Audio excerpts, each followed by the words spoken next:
di ka nakasama. Salamat sa Diyos, narinig ang dasal, kaya araw-araw kita bibigyan ng sa para manggustuhan mo, will you never mind. Di ka nakasama. Salamat sa Diyos, narinig ang dasal, kaya araw-araw kita bibigyan ng sa para manggustuhan mo, will you never mind. Ikaw yung gustong makasama, mayakap sa gabi kapag wala akong kasama.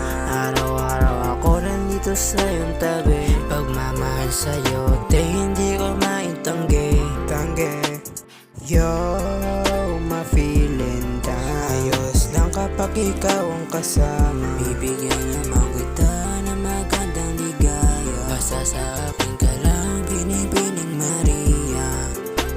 Sa'kin ka binibining Maria, patawad kay Ama kung nagmahal ako ng lima. Pero ayos lang, may